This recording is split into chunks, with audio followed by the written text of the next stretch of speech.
Kita ke sana ya. Kita lewat bawah kamera.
Baiklah, semua yang hadir di sini, kita akan segera membuka dialog yang santai ya. Karena secara pribadi saya memperhatikan tadi ketika menyaksikan dua performan itu sepertinya situasi terbawa tegang ya. Apakah itu kita semua menikmati atau terpengaruh suasana yang cukup mencekam sehubungan dua performan tadi itu sepertinya mengekspresikan ya esensi daripada COVID-19. Saya juga terbawa tegang. Tetapi untuk dialog kali ini saya sendiri tidak berdiri karena ingin memulai dengan santai ya. Dialog kali ini bisa dengan minum kopi, bisa sambil ada makanan-makanan, mungkin bisa sambil itulah duduk lesehan saja di sini. Dan untuk membuka tahap pertama saya sendiri ada teman yaitu Mas Desmond untuk menemani saya menjadi titik sambung dialog antara seniman dengan penanggap yang akan memberikan nutrisi-nutrisi kepada kami dari berbagai sudut pandang sesuai dengan keahliannya. Tapi sebelum ke penanggap ya, yang di sini ada untuk sesi pertama ini ada Bapak Sofwan Nur Hadi,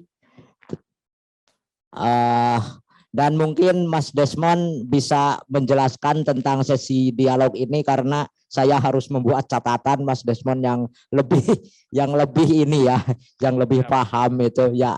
Mohon maaf ini. Ya silakan Mas Desmond ya untuk berbicara ya. Ya, makasih banyak Mas AA. Mas, kalau di sini kalau di Jawa Barat mungkin AA itu udah Mas, tapi kalau di sini jadi Mas AA. Ya itu aslinya nama itu.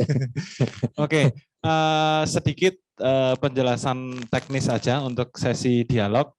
Hari ini kita ada 3 sesi dialog yang akan berlangsung. Untuk setiap sesi dialog tersebut akan diawali terlebih dahulu dengan presentasi kelompok karya dari rekan-rekan perupa.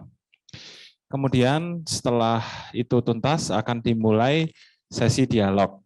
Nah, untuk sesi dialog itu sendiri sebelum dimulai akan ada teman-teman perupa atau seniman yang terlebih dahulu mewakili kelompok karya tersebut sebelum kemudian dimulai dialognya dengan penanggap dan seterusnya. Jadi untuk rekan-rekan yang di Zoom atau yang hadir di sini silahkan, ini seperti Mas AA tadi bilang acaranya santai, tidak Santai, tidak iya. terlalu formal. Jadi mungkin kalau ada yang ingin berpendapat atau ingin bertanya atau apapun, sewaktu-waktu bisa. Yang di Zoom mungkin nanti bisa raise hand atau langsung bicara, sedangkan yang di sini bisa mungkin angkat tangan minta mic. Kita Iya, sudah sediakan mic di sini.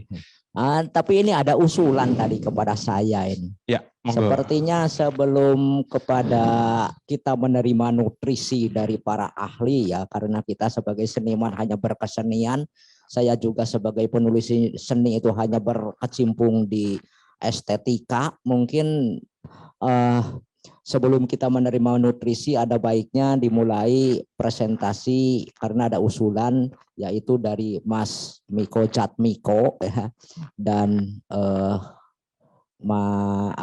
Ibu Nia Priam.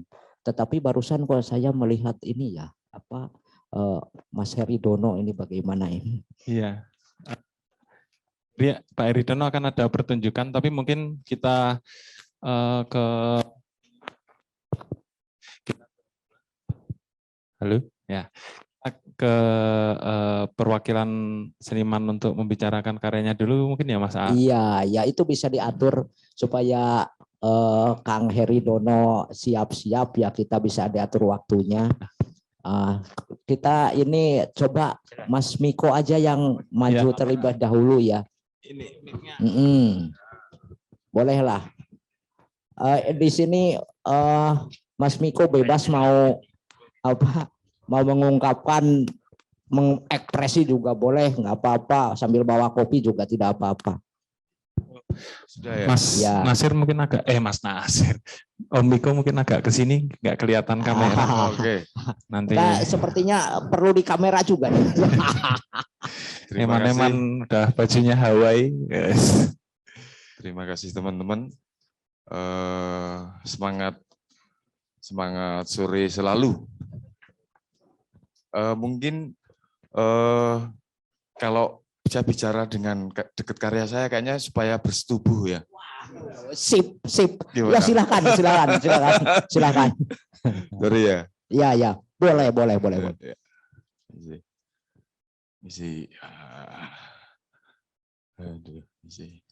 Misi baca. Santai aja Mas ya. Semoga sampai dulu juga kan kita kan bagian. Oke. Ya. Terima kasih teman-teman.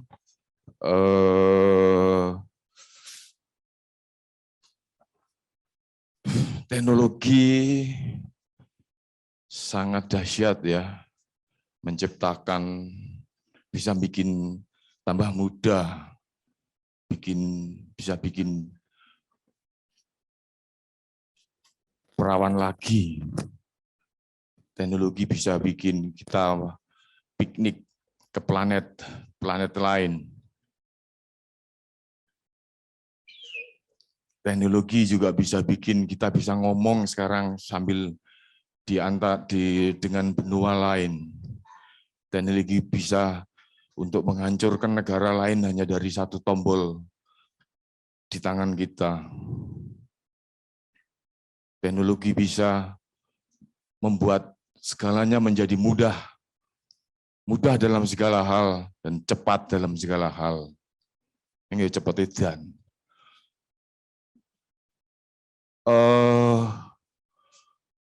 Demikian gagahnya teknologi.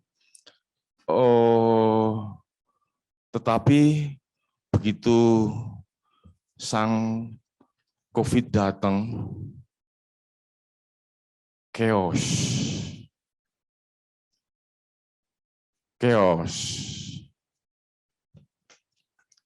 berantakan, negatif suasana jadinya, tegang, susah, sulit, dengar batuk saja kita takut.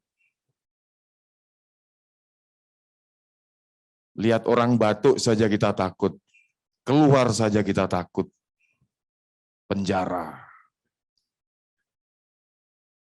Ternyata begitu lemahnya kita, begitu rapuhnya kita, pikiran kita, perasaan kita.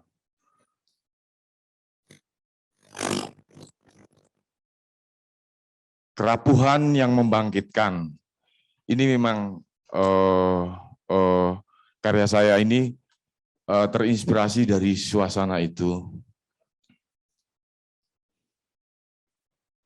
Kita terlalu sudah tidak bersama lagi dengan alam, malah merusak alam. Artinya, sementara elemen tubuh kita itu terdiri dari air, tanah, udara, hawa, kita sudah tidak peduli lagi dengan diri kita sendiri. Saatnya kita peduli dengan diri sendiri. Saatnya kita peduli lagi kita dengan alam kita sendiri. Dengan potensi-potensi tersembunyi di dalam diri yang tak terbatas itu. Aku memilih berdaya. Saya ingat bukunya Seni Memberdayakan Berdaya Hidup. Demikian, terima kasih.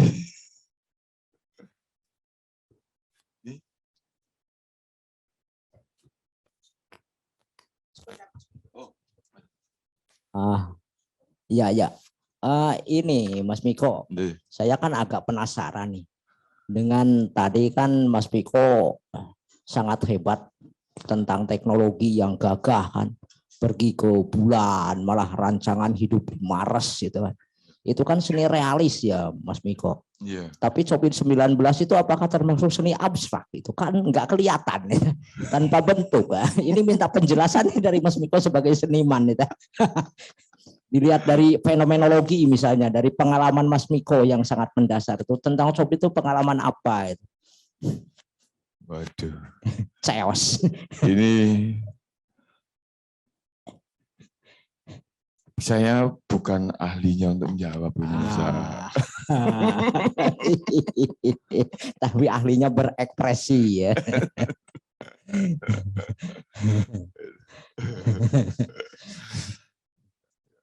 Jadi, tapi intinya di kelompok karya pertama ini mereka banyak mengekspresikan tema berhubungan dengan COVID ya, Mas A ya. Iya. Salah satunya Om Miko. Salah satunya Mas Miko tetap ke seni abstrak meskipun bentuknya gong ya. Karena dulu pernah berkarya abstrak sangat hebat. Jadi meskipun gong itu kan ada cermin, ada apa, tapi banyak sekali noda-noda di gong itu dan itu ditampilkan. Itu membahas antara realitas dan abstraknya COVID itu cukup lumayan metafornya. Nah ini bagaimana Mas Miko?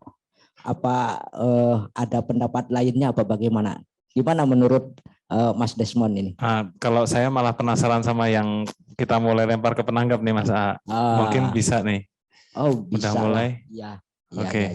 Mungkin yang pertama kita ciptakan dialog nih antara Om Miko atau rekan-rekan perupa dari kelompok yang pertama ya. Dengan Pak Sofwan mungkin ya Mas A. Ya bolehlah, tidak apa-apa ya. Ya, sudah masuk tuh Pak Sofwan. Wah, halo Pak Sofwan. Halo Mas Sofwan. Wah saya ada paling depan nih. Oke, Pak Sofwan kalau ngomong kita kedengeran nggak ya? Kedengeran jelas Mas Desmond. Kayaknya nggak masuk ya suaranya. Mungkin boleh minta tolong di nganu ya, kita belum dengar suaranya Pak Sofwan. Tes.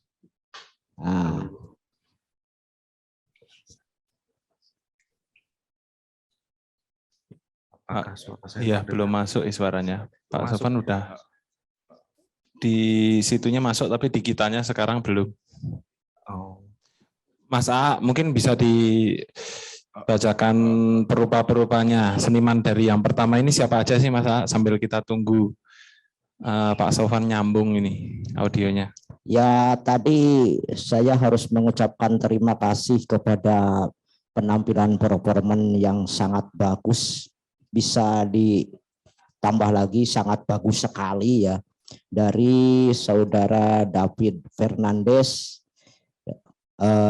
dan Caroline Rika Winata yang dibantu oleh dua orang putri cantik-cantik itu, Kemudian seniman yang terlibat ada Claudia Au, kemudian ada Miko Jatmiko, dan ada The Legend of Yogyakarta Petrus, ada Ananta, kawan karib saya sendiri, dan nanti setelah session dialog artis atau apakah ada sang master ya Mas Heridono akan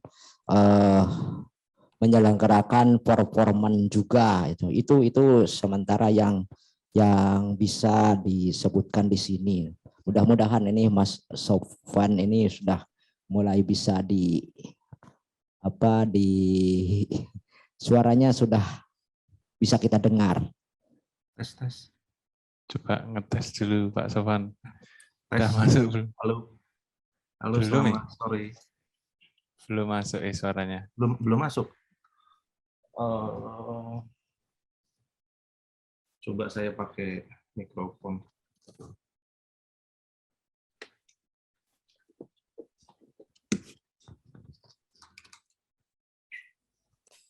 Halo, tes. Halo. Apakah suara saya terdengar? Belum ya Pak Sofwan, belum Belum kedengaran. juga. Mungkin gini aja Mas A. Kalau misal kita sambil coba menangani masalah teknis ini, kita sambil nonton performance-nya Pak Heridono dulu gimana? Semoga Kang Heridono sudah siap untuk kita nikmati karyanya.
Prabu Salya yang cerdik dan pandai, tetapi sombong dan angkuh adalah simbol dari manusia masa kini, di mana pada akhirnya Yudhistira bisa mengalahkan Prabu Salya karena raksasa-raksasa kecil yang tidak harus dilawan.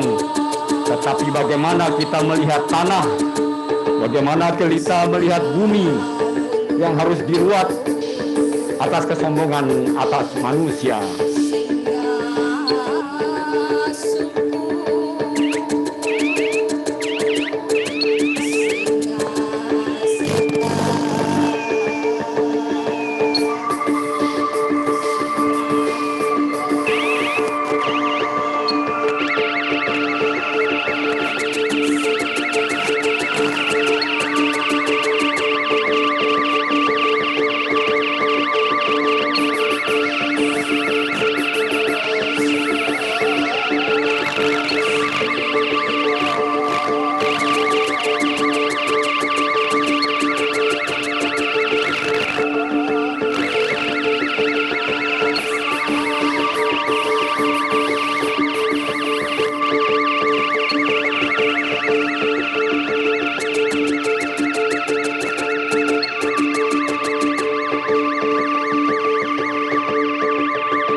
Dono yang teramat menyentuh ya. Bagi kami memang cukup menyentuh nih penyelenggaraan performan. Ya, terima kasih kepada Kang Heri Dono dengan performan yang cukup menyentuh, bercerita tentang Copin dan yang perlu direnungkan oleh kita semua. Ini sepertinya kembali ke dialog ini, kita akan langsung saja ke Bapak Dewi Maryanto ya untuk mengungkapkan apa itu tentang peristiwa ini. Dan yang saya ketahui bahwa Pak Dewi ini seorang profesor ya, dan saya sangat kagum pembahasan tentang kuantumnya. Jadi nutrisi yang kami butuhkan ini tentang tinjauan dari kuantum mengenai event kami ini. Barangkali ada beberapa hal yang bisa kami cerap itu dari bagaimana Pak Dewi untuk memaparkannya kepada kami. Silahkan Pak Dewi untuk memulai. Terima kasih Nurjaman, Mas Nurjaman. Iya. Selamat sore semuanya para hadirin. Salam hormat. Assalamualaikum warahmatullahi wabarakatuh.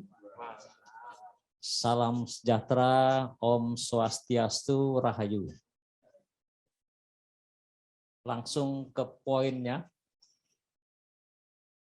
Jadi kira-kira 3 minggu yang lalu,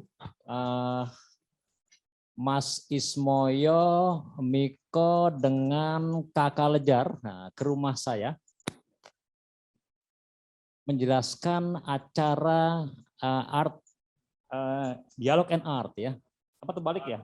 Art and dialog ya. Jadi art dulu baru dialog ya. Baik.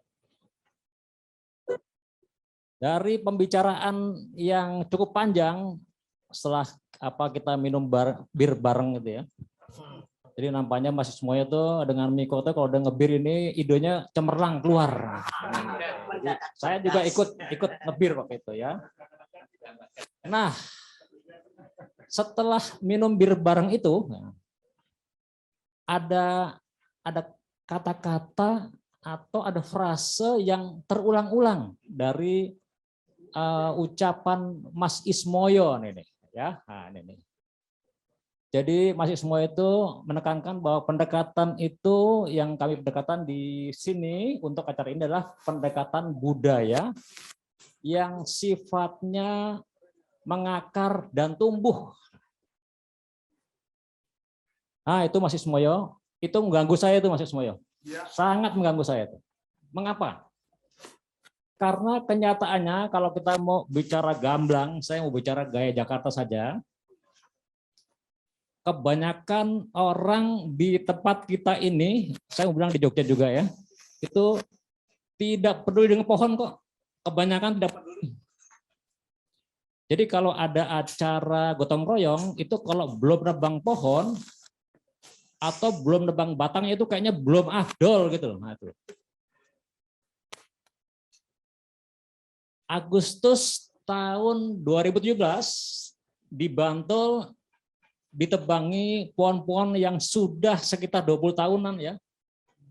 Sekitar 550 pohon besar. Nah, itu loh. Bulan Agustus tahun 2017. Nah, 2 bulan setelah itu, ya, 3 bulan setelah itu, ada banjir besar di Jogja yang pertama kali di Bantul. Jadi ada ada badai yang namanya Cempaka itu, ya. Jadi berapa jembatan itu hancur, ya. Nah, kita kalau mau jujur itu, kalau kita lihat di jalan-jalan itu banyak pohon-pohon besar yang kayak kalau orang itu cukurnya cuma separuh. pitak-pitak gitu loh, atau separuh di sini cukur, sini enggak. Karena ada instalasi listrik gitu. Jadi saya belum pernah lihat di pinggir jalan itu ada pohon yang menjadi dirinya sendiri, dihancurkan gitu loh. Minimal bentuknya itu. Ya, jadi ini sangat mengganggu saya. Kemudian saya waktu itu saya terganggu betul Mas Ismoyo. Ini saya bicara apa nih? Lalu saya sengaja datang ke sini kira-kira 3 yang lalu. Saya nggak ada birnya nih ya, Mas Miko. Jadi, tapi saya disuguhi adalah ada suatu suguhan yang sangat menarik, yaitu pohon atau buah duet putih. Kebanyakan duet itu kan warnanya yang warnanya ungu ya. Ini putih. Ini sebuah jenis buah pohon yang sangat langka di Yogyakarta ini. Nah, akhirnya saya senang juga Mas Ismoyo, Mbak Nia. Saya senang masuk ke sini, banyak pohon. Beragam. Nah, saya akan menyarankan ada sebuah pohon yang barangkali perlu kita perhatikan bersama. Ya, nih. Nanti tapi apa pohonnya itu nanti dulu ya. Para hadirin yang berbahagia, sejak bulan April saya membuat penelitian. Penelitian itu dilakukan, jadi saya melakukan penelitian itu terhadap seorang seniman yang tinggal di Jogja, yang melukis juga, tetapi dia melakukan pekerjaan yang sangat menarik, yang dia bilang ini adalah suatu aktivitas konseptual art. Saya tidak perlu sebutkan orangnya, saya bilang aja namanya Selamat gitu aja ya. Selamat ini melakukan konseptual art dengan dia mempelajari sebuah sistem pertanian yang tidak menggunakan pupuk kimiawi sama sekali, tetapi dia menggunakan sistem yang diadopsi ini adalah sebuah sistem yang diciptakan oleh orang bernama Rudolf Steiner. Dia adalah gurunya Ki Hajar Dewantara ketika dia membuat konsep Taman Siswo. Nah, konsep pertanian yang dikembangkan oleh Selamat ini, dia tidak menerapi tanah atau pohon atau farmingnya secara kimiawi, tetapi dia membuat bagaimana tanah, tumbuhan, petani, dan budaya di situ terkoneksi dengan cosmic energy. Nah itu, ini menarik sangat. Nama pendekatan ini namanya biodynamic farming. Dan dia sudah berhasil, jadi dia mulai eksperimen di Indonesia itu tahun 2009 dan dia baru berhasil memanen padi-padi endemik yang ditanam tanpa menggunakan pupuk kimiawi sama sekali. Padahal kebanyakan petani di Indonesia itu menggunakan pupuk sintetik kimiawi dan juga menggunakan pestisida kimiawi. Nah, Selamat ini berhasil memanen padi lokal tanpa pupuk sintetik sama sekali. Jadi kalau ini diterapkan, ini akan membantu petani secara ekonomik, secara sosial, dan juga lingkungan. Gitu. Nah, akhirnya saya mempelajari karena ini bagus sekali. Nah, setelah saya ulik-ulik, ternyata dia mengawinkan dua subkultur. Jadi dia mengambil ilmunya Rudolf Steiner dari Austria, kemudian dia juga mengambil ilmunya dari kearifan lokal orang Baduy, mengambil local knowledge, local wisdom, dan local resources dari orang Baduy ya. Nah, ini nih yang hebatnya nih. Jadi kalau di dalam resep atau formula dari Rudolf Steiner ada elemen yang dipakai untuk membuat tanaman itu terkoneksi dengan cosmic energy, yaitu rose quartz powder. Jadi apa namanya serbuk yang dibuat dari rose quartz atau kecubung yang warnanya pink ya, itu ditumbuk. Nah, teman saya ini Selamat ini dia berhasil mendapatkan ilmu dari orang Baduy, menggantikan bahan ini dengan yang disebut styrek benzoin. Apa itu? Saya rahasiakan dulu. Jadi dia menggunakan styrek benzoin ini untuk membuat fermentasi fertilizer ya. Kalau ini diterapkan untuk tanah dan untuk tumbuhan, itu tumbuhan itu bukan cuma tumbuh tetapi berkualitas karena dia menjadi satu dengan vibrasi dan energi kosmik. Nah ini menarik sekali. Saya pelajari betul, artinya saya tahu bahan itu namanya styrek benzoin. Ini bendanya ini nih, saya mau sampaikan dulu nih, biar tahu ya. Ya asik lah Pak Dwi. Kalau di apa misalnya demonstrasi juga nggak apa-apa. Nanti demonstrasinya nanti ya. Nanti ada demonstrasinya gini ya. Oh iya. Dalam bahasa Latinnya tuh styrek benzoin, tetapi ini sebenarnya ini menyan. Ini kepada kawan-kawan seniman kalau bisa Menyan. Ini kita menyan, berkumpul ini. nih karena Ini menyan, Pak Dewi mempertunjukkan sebuah teknologi kuantum gitu kan. Menyan. Ya. Tetapi saya di sini tidak bicara dalam dimensi klinik. Enggak, saya nggak percaya itu. Ya. Itu saya tidak percaya karena. Tapi kalau ada orang percaya silahkan, ya. Nah ternyata setelah saya ulik-ulik, mengapa kok menyan bisa dipergunakan untuk menumbuhkan tanaman sehingga terkoneksi dengan cosmic energy. Baru itu. Lalu saya seperti kayak apa namanya, saya kayak kesetanan ya. Lalu sini ada teman namanya Pandu Agi. Mas Pandu Agi mana Mas Pandu Agi? Tadi datang pakai topi putih itu ya. Nah, itu lalu saya meneliti apa sih menyan itu, apa fungsinya dan peran di sini apa gitu ya. Setelah saya baca-baca, nah ini Mas Pandu ini.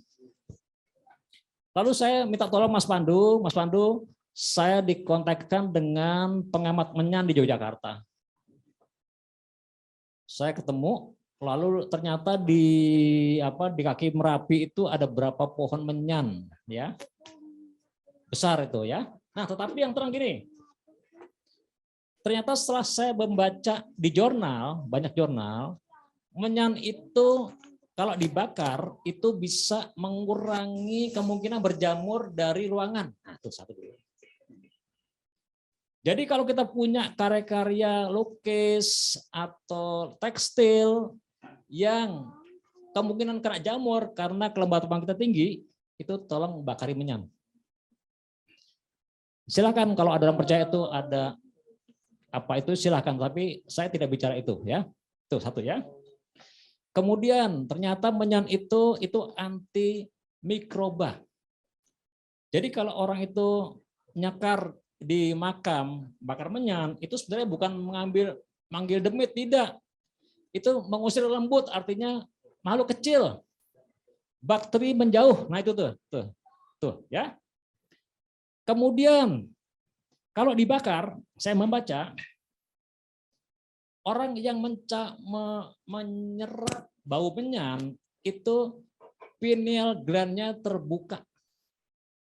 Kelenjar pineal. Yang membuat orang itu menjadi tenang, menjadi normal metabolismenya gitu loh. Jadi lebih sehat gitu ya. Ini saya baca-baca ternyata banyak sekali dan sejarahnya saya sampai penasaran. Saya ikut diskusi minggu lalu dengan namanya Atlantic Research Center.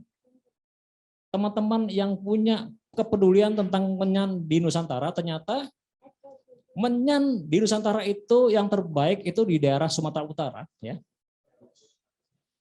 Itu sudah menyebar sampai Timur Tengah sejak 4.000 tahun yang lalu. Jadi itu yang pengusaha menyan itu bilang ini sebagai bahan yang pengikat untuk frankincense. Jadi parfum yang mahal itu namanya frankincense, itu pengikatnya adalah kemenyan. Ya. Nah, kalau orang Kristiani itu di dalam Alkitab itu ketika Yesus lahir hadiahnya adalah menyan. Jadi namanya Boswellia sacra itu. Jadi kalau ada tokoh yang kelahirannya itu dikasih hadiah menyan, artinya apa? Itu mesti ada struktur atau kandungan yang istimewa, betul nggak? Tapi sekali lagi saya tidak bicara mengenai magic atau tidak ya, tapi saya akan bicara perannya gitu ya. Nah, menyan itu sudah 4.000 tahun, tetapi sayang mengapa tidak ada informasi yang cukup di masyarakat kita. Menyan disalahartikan. Pokoknya kalau menyan itu klenik, mistik, itu menjauhlah dari situ. Sampai saya tuh penasaran, saya wawancari teman-teman yang mahasiswa juga, mereka takut kalau dengar menyan. Nah, padahal penting perannya, fungsinya, dan nilai ekonomiknya bagus sekali. Saya menyarankan Mas Ismoyo dan kawan-kawan, ayo kita lihat menyan secara ilmiah, rasional. Jangan itu kalau ada mitos silahkan deh, mitos sudah jalan. Tapi kita, ternyata strukturnya bagus ya. Tolong Mas Miko tadi juru ini Mas Miko, tolong. Ya. Ya, ini. Wah, ini demo yang sangat berharga ini.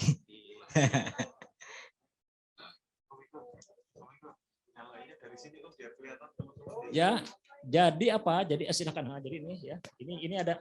Ini kemenyan dari Kediri ya. Saya juga mencari menyan dari Lampung dapat, gitu ya. Saya beruntung dapat menyan juga dari Oman yang namanya Boswellia sacra, ya. Jadi saya menyarankan, ayo kita tumbuhkan lagi menyan, ya, tumbuhkan karena ini akan menjadi tanaman kalau ini sudah ini akan menjadi ketahanan bisa ekonomi atau kultural dari bangsa Indonesia karena kita sudah itu, tapi kita melupakan itu langsung bakar ya, dibakar. Ya.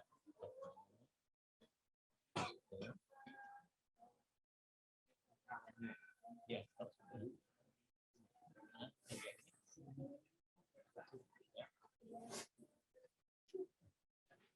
Jadi saya mau katakan jangan takut membakar menyan karena ini fungsi mediknya bagus ya. Ini dari getah pohon. Jadi ditelan pun nggak apa-apa ya ini ya gitu ya. Ini juga kita punya ini pohon gaharu, kita juga punya gaharu ya. Mengapa tidak ditumbuhkan begitu ya? Ini kayu gaharu nih. Ya, ya.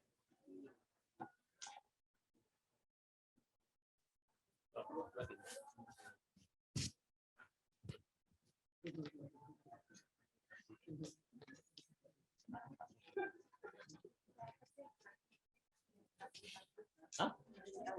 Ini nih. Ini gaharu. Ya.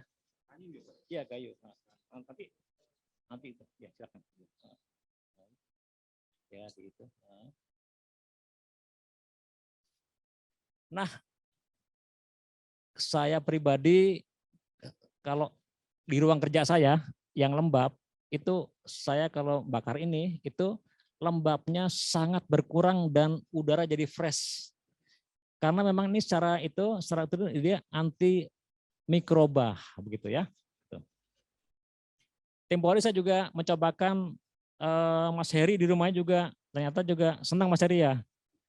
Nanti tolong sampaikan kalau bakar itu rasanya gimana. Nah, karena kalau kita mencium bau ini, yang teraktifkan adalah pineal gland ya. Jadi itu kelenjar yang buat kita menjadi tenang gitu. Itu yang penting tuh.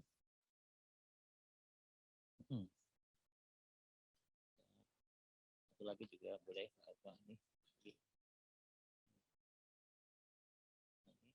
Bakar lagi satu lagi. Jadi para hadirin, kalau saya kemana-mana itu membawa itu, ini bawanya ini nih, ini ya.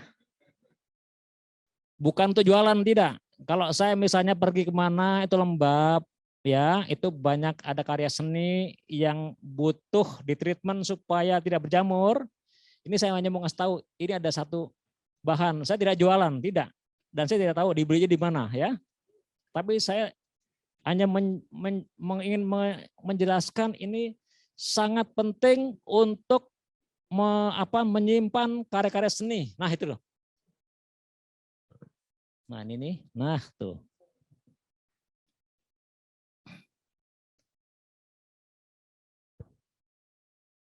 Nah itu dibakar aja tuh. Mas Heri Dono, mumpung di sini, ketika bakar menyan di rumah tempo hari itu apa yang dirasakan? Nah itu loh, saya pengen tahu.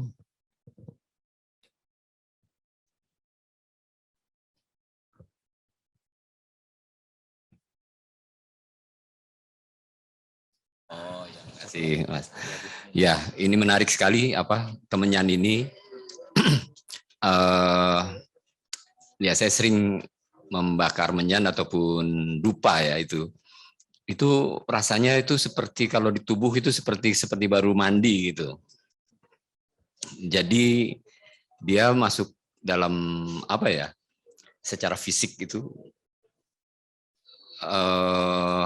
tubuh itu segar gitu. Dan juga kalau di dalam pemikiran orang-orang di kebudayaan Cina itu dianggap bahwa dupa ataupun kemenyan itu adalah ketika orang ingin memasuki pintu gerbang spiritual gitu. Jadi pintu imajiner ketika kita memulai berkarya atau apa, biasanya kita memasuki wilayah yang seperti Schopenhauer bilang ya, bahwa ketika seseorang berkarya sebetulnya kita di luar ruang dan waktu gitu.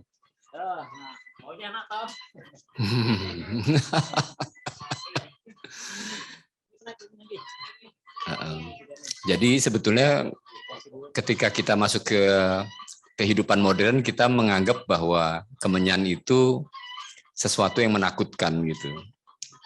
Yang sebenarnya mengundang jin.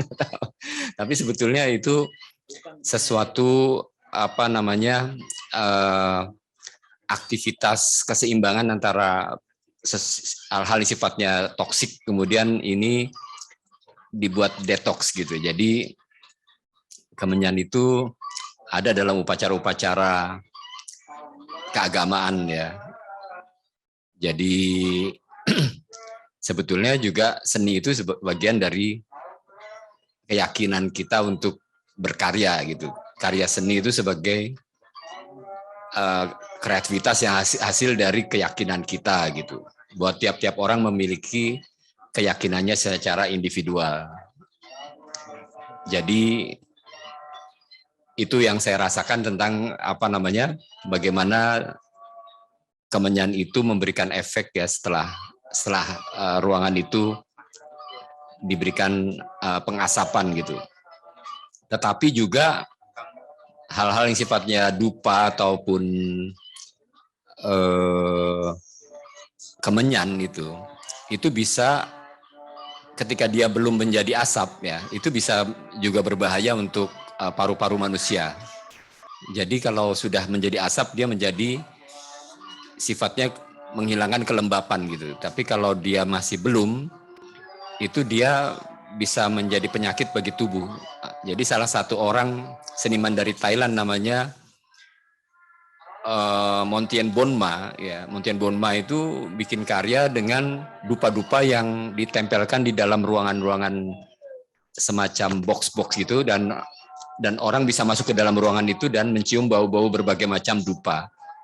Tapi dia sendiri mengalami sakit karena ini belum dibakar, jadi dia masuk ke dalam paru-paru dan itu menjadi penyakit gitu. Jadi ketika dia sudah menjadi asap, dia itu menyehatkan tubuh atau menyehatkan ruangan gitu. Itu dari pengalaman itu Montien Bomba itu istrinya meninggal, kemudian dia meninggal juga ya karena serbuk-serbuk itu ditempel di dinding-dinding dan itu dihirup dia tiap hari gitu. Gitu. Tapi kalau dia sudah dibakar, sebetulnya dia menyehatkan gitu. Itu. Terima kasih.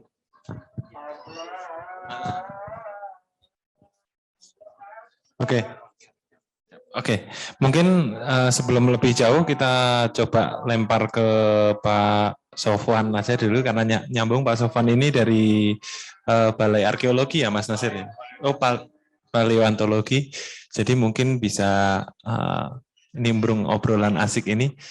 Pak Sofwan kedengeran nggak ya? Coba. Aman. Sip. Monggo Pak. Terima kasih Mas Desmond. Terima kasih rekan-rekan semua, rekan-rekan Badan Segoro Gunung telah mengundang saya ke acara ini. Suatu kehormatan sekali. Suatu kehormatan bisa berada di antara para seniman besar dan teman-teman semua di sini. Mungkin yang pertama, mungkin saya menyambung dulu ya tentang menyan ini. Kebetulan saya sedang di Bumiayu, sedang berkutat dengan tanah lumpur yang berusia di sekitar 1 sampai 1,5 juta tahun sampai 1,8 juta tahun yang lalu. Kebetulan kemarin sebetulnya saya sedang mencari jejak penghunian awal daratan Jawa ini oleh manusia-manusia purba dulu. Namun kebetulan kemarin kami menemukan satu serpihan getah damar yang terekam di dalam batu lempung. Dan ternyata ketika getah damar itu, mungkin teman-teman tahu ya, pohon damar itu kalau di Sumatera itu memang berguna untuk membuat menyan. Kemudian sama teman iseng-iseng getah damar itu dia ambil, kemudian dibakar dan bau menyan. dan serpihan menyan itu kami temukan di lapisan yang kira-kira usianya hampir 1,8 juta tahun yang lalu. Ini satu kekayaan biokultural kita ya, kekayaan alam kita. Saya tidak mengarahkan bahwa tradisi menyan itu sudah berlangsung sejak jutaan tahun yang lalu di Jawa, bukan. Cuma potensi pohon kemenyan itu sudah ada di Kepulauan Nusantara ini sudah sejak lama sekali, dan sangat mungkin sekali manusia-manusia yang tinggal di atasnya beradaptasi dan kemudian berkebudayaan memanfaatkan getah damar, memanfaatkan kemenyan dalam kehidupannya, dalam kebudayaannya. Mungkin seperti itu. Pertama, ini isu yang sangat eksis sekali untuk jati diri bangsa. Cuma mungkin ini belum banyak yang mengangkat mengenai kemenyan, sejarahnya, kemudian bagaimana ini menjadi satu budaya, satu tradisi. Nampaknya belum terlalu banyak mengangkat. Kemudian beralih tentang mungkin performan ini, event kesenian ini yang digalang digagas oleh teman-teman Segoro Gunung. Jadi memang saya setuju. Saya juga tadi melihat dari performan yang ditampilkan, misalnya Mas David, kemudian dua manekinnya, Mbak siapa tadi lupa. Manusia memang tidak bisa dipisahkan dari seni, tidak bisa dipisahkan, tidak bisa dikurung, terkungkung. kemudian juga Pak Heridono dengan pertunjukan wayang COVID-nya ya, bagaimana Prabu Salja dengan Ancian apa tadi itu, Chandra di Muka kalau tidak salah. Ya intinya manusia tidak bisa dipisahkan dari seni sebagai bagian dari kebudayaan. Mungkin saya tidak perlu banyak bercerita tentang ini. Cuma karena kebetulan background saya adalah sejarah ya, sejarahnya juga yang sangat purba sekali. Jadi ini mungkin saya termasuk orang-orang yang sulit move on, selalu melihat ke belakang. Ya tentunya untuk bagaimana kita melangkah ke depan, tidak hanya melihat ke belakang. Jadi beruntung sekali kita di Nusantara, di Indonesia, kita punya kemungkinan jejak seni yang diciptakan oleh manusia mungkin bisa jadi tertua di dunia. Jejaknya ada di Trinil, dari satu cangkang kerang itu, ya, beberapa tahun yang lalu, sekitar tahun 2014, sudah diterbitkan oleh satu peneliti, kerjasama peneliti Belanda dan Indonesia. Jadi dulu sekitar 500.000 tahun yang lalu, ada satu makhluk manusia, Homo erectus, mungkin Ompit ya namanya, Ompithecantropus, itu yang menggores-gores cangkang kerang dengan pola geometris. Ini waktu itu masih menjadi perdebatan apakah manusia sebelum sapiens, sudah bisa menghasilkan karya seni. Namun nampaknya jika diamati betul, pola seni geometris pada cangkang kerang tersebut memang dibuat dengan kesadaran. Ini jadi mungkin ini bisa dibilang satu loncatan kognisi. Jadi ternyata Homo erectus pun makhluk sebelum kita sudah bisa menciptakan satu seni yang mungkin walaupun masih dibilang sederhana. Kemudian bukti yang lebih jelas lagi mungkin teman-teman juga sudah banyak yang tahu, seni cadas tertua, jadi lukisan dinding yang ada di gua-gua. Jadi dulu manusia waktu belum hidup di rumah-rumah tinggal seperti sekarang, masih hidup di gua-gua, itu mulai menciptakan seni di sekitar 40.000 tahun yang lalu, yang buktinya ditemukan di leang-leang di Maros, Pangkep di Sulawesi Selatan, dan di Mangkalihat di Kalimantan Timur, Kalimantan Utara sana. Nah, yang menarik, beberapa seni yang ditemukan di Borneo, di Mangkalihat itu, yang berumur sekitar 40-50.000 tahun yang lalu, itu menampilkan cap-cap tangan yang dirangkai dengan semacam garis sulur-suluran membentuk seperti pohon silsilah, dan kebetulan warnanya antara satu cap tangan dan cap tangan lainnya berbeda. Ini mengindikasikan nampaknya ada satu proses entah ritual yang mungkin inisiasi bahwa dalam penciptaan seni ini, bahwa seni ini diciptakan oleh generasi yang berbeda. Kemungkinan ini adalah digunakan untuk inisiasi anak-anak muda untuk mencari siapa leluhur kamu coba pergi ke sana, panjat tebing itu, di gua itu, naik ke atas. Memang kebetulan guanya di atas tinggi sekali, puluhan meter, dan Luginding itu diterakan di atas plafon, di atas plafon gua. Jadi orang harus manjat naik ke atas, hanging gitu, bergelantungan untuk menyemprotkan warna merah di atap dinding itu.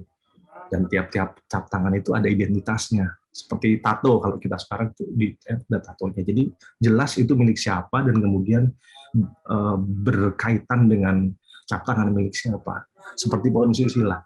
Ini mengindikasikan seni ini walaupun diciptakan oleh sekat waktu, ternyata bisa berkesinambungan antara satu generasi dan generasi yang lainnya.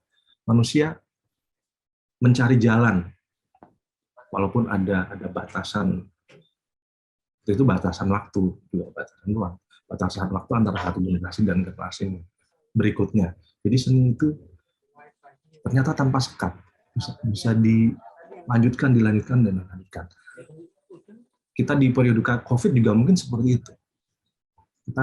Kita dibatasi ruang, mungkin juga dibatasi waktu, tapi kita seperti semangat teman-teman di sini mencari jalan gimana agar seni ini terus berlanjut. Bagaimana proses kreativitas ini bisa terus berjalan. Ya, seperti tadi juga layaknya Pak Heridono. Ya mungkin ini pelajaran bagi kita semua ketika kita sudah berada di periode, kalau para geolog, antropolog bilang kita hidup di periode Holosen, periode Antroposen, ketika manusia tidak hanya mengambil, berburu dan mengumpulkan makanan dari alam, tapi sudah mulai mengolah, memodifikasi, bahkan menguasai dan merusak alam, sehingga alam berbalik memberontak, menciptakan berbagai permasalahan yang kita anggap sebagai permasalahan karena kita tidak mampu menguasainya, tidak mampu hidup bersama dengan alam. Sehingga kita hidup, mungkin kalau para antropolog sekarang bahkan bilang kita tidak hanya hidup di zaman antroposen ketika manusia menguasai alam, tapi hidup di zaman kapitalosen ketika kapital lebih berkuasa daripada manusia itu sendiri. Manusia diperbudak oleh kapital. Mungkin ini tadi tema seperti yang diangkat oleh teman-teman Babaran Sugoro Gunung, Mawayu Hayuning Buwana. Bagaimana kita mengembalikan keharmonisan alam ini, seperti ketika Prabu Yudhistira melawan ajian Candra di mukanya Prabu Salya dengan kebersihan hati, mungkin dengan niat yang tulus untuk memperbaiki keseimbangan alam. Mungkin ini tema yang saya kira aktual untuk kebaikannya, untuk kita sebarkan untuk ke masyarakat yang lebih luas. Jadi semangat untuk kembali untuk kehidupan yang lebih manusiawi, lebih baik. Oke, kita sekarang banyak teknologi dengan segala kemudahannya, tapi kita juga kita bukan robot, kita sebaiknya juga tetap mempertahankan sisi manusia kita yang tadi itu. Jadi kalau dulu ada teori Darwin akhir abad 19, survival of the fittest, jadi bukan yang paling kuat, bukan yang kapital yang paling dominan yang bisa bertahan, tapi orang yang bagaimana merespon dengan kondisi keterbatasan ini, kita bisa untuk survive ke depannya. Seperti tadi saya mencatat satu kalimat yang menarik dari Pak Juno di pembukaan, tradisi tidak bisa mati. Jadi mungkin manusia bisa mati, tapi tradisi hidup terus, bisa mencari jalan gimana caranya agar tetap survive. Mungkin ini sedikit dari saya. Mohon maaf kalau banyak kekurangannya, mungkin waktu kesempatan. Terima kasih atas kesempatannya. Waktu dan tempat saya kembalikan ke Mas Desmond. Mungkin ada yang perlu kita diskusikan lagi. Monggo silakan Mas Desmond. Oke, makasih banyak Pak Sofan. Mungkin teman-teman ada yang mau menanggapi. Tadi sebenarnya ada dari teman-teman yang mau menanggapi, tapi kayaknya baru sholat dari teman-teman yang itu Sekar Pengawian tadi itu katanya mau ngobrol, tapi kayaknya baru sholat. Jadi mungkin kalau ada yang rekan-rekan lain mau menanggapi, monggo. Adakah? Mas Desmond, boleh tanya saya? Boleh, monggo. Saya boleh tanya Mas AA, saya dari tadi penasaran. Ini monggo. Mas AA dulu apakah di periode tahun 98 pernah ngekos di Wirobrajan nggih? Dekat TV lama ya? Betul sekali nih Pak Sofwan. ini teman saya, ini saya kenal lama ini. Mungkin Mas A lupa sama saya, tapi saya nggak bisa lupa dengan. Pasti nggak bisa lupa karena saya istimewa. Oh iya. Di Gang Ontoseno kan? Iya. Oke, nanti kita sambung. Saya telepon Mas A. Mas A pasti lupa sama saya, tapi saya nggak lupa sama Mas A. Oke, brother. Oke. Ini teman lama ini, teman lama saya ini. Alhamdulillah bisa ketemu ternyata. Mas A pasti lupa sama saya. Ya kalau lewat TV begini mungkin agak ragu-ragu ya, tapi kalau ketemu nanti bisa peluk-pelukan. Oke, ya, Mas A, nanti lanjut. Iya, lanjut. Iya. Pak Dwi, monggo Jadi penutup saya nih untuk Mas Ismoil dan kawan-kawan ini. Jadi kalau bisa menanam apakah menyan, apakah cendana atau gaharu, atau kalau dari Bali itu ada namanya majegau ya, itu juga ada.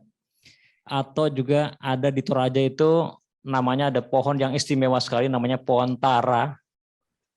Itu dari sebuah pohon yang kalau ada bayi yang meninggal yang kurang dari 6 bulan, itu memakamkannya itu di dalam pohon itu. Karena pohon itu mengeluarkan getah yang putih seperti susu ibu. Jadi itu penghiburan. Anakmu sudah ada yang mengasuh, gitu. Jadi kalau ini ada ada ditanam sini, itu akan bukan cuman harum, tetapi kita memulai untuk menumbuhkan lagi pohon-pohon yang disalahpahami gitu loh. Dan itu kalau bisa tumbuh, itu potensi ekonominya lah, potensi lingkungannya besar sekali. Nah itu poin dari saya. Nanti kalau ada yang ingin mengomentari atau bertanya, dengan senang hati saya jawab sejauh yang saya bisa. Terima kasih atau matur nuwun. Makasih banyak Pak Dwi. Kita ada waktu kurang lebih sekitar 10 menit sebelum masuk ke sesi break, lalu masuk ke sesi berikutnya.